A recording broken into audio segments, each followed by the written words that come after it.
Okay, let's do it. Great. Should we do the slapping thing? The sticks? Cut. Mark. Personal moment. Can I make fun of John yet?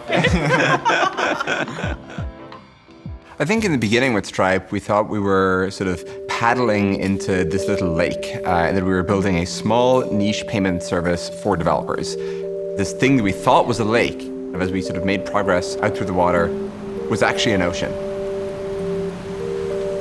We'd started companies before Stripe, and one of the things that had been really surprising to me was that the hardest part of building an online business wasn't actually building the product, it was integrating the payments. I mean, it's like going back in a time machine, going back to, the 70s, dealing with various kinds of financial institutions who didn't get the internet and didn't really want to see internet businesses succeed. The internet doesn't care about the sort of political identity of the physical atoms that you happen to be sitting on top of. When you're exchanging information, when you're using most of the internet, that's the case, that promise is realized. But as soon as the movement of money becomes involved, it's completely forgotten. The internet has failed to achieve that sort of initial version of its promise. One of the ways we think about what Stripe is doing is arming upstarts, actually making it easy for anyone over the course of a day to launch their new business. While we, in the early days, thought of Stripe as being a little payment service for developers, what we've increasingly come to realize over time is it's a platform for economic opportunity. What we're really talking about is people realizing their ideas and creating their organizations, their companies, some cases their nonprofits, in places in the world that could not provide that good or service in the past without a Stripe. Stripe should be a leveling force. Leveling. It's really up-leveling. Exactly. I've been tainted by too many. I know. Yeah, that's a foundational principle for Stripe, that we should be a leveling force. We're trying to make place less relevant. I and a lot of the people who work at Stripe, I think, find that mission really motivating. They see why good infrastructure is important, and they see the impact that all Stripe users are having out there in the world.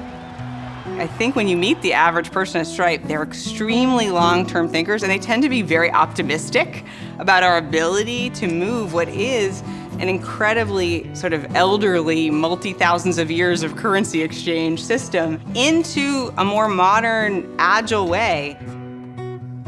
We can be kind of serious, and we can be like cutting through some hard stuff. People push each other a lot and make each other think differently. Like, in order to conceive of Stripe in the first place, you had to rethink the entire model. And I think a lot of the best of Stripe are people who make me rethink my model. And I didn't know that that would be the case. I think people don't realize how early we still are in building the internet economy. The most important problems that Stripe will ever have to solve are yet to be solved. Because we're building infrastructure, the change cycles are much longer. It's going to take 2 decades, 3 decades for that deployment to fully happen. We have to be much more long-term thinkers. The kind of people drawn to Stripe see that as an advantage, who want to be sort of down in the basement, tinkering with the machinery, such that second, third, fourth, fifth order effects, 20 years out, are going to be enormous in magnitude. Stripe is a different kind of company. We're building roads. We're building the underlying infrastructure that can facilitate all this creation. I think the opportunity for Stripe is not just to build one of the most important pillars of the internet's infrastructure, but one of the most important pillars of global infrastructure.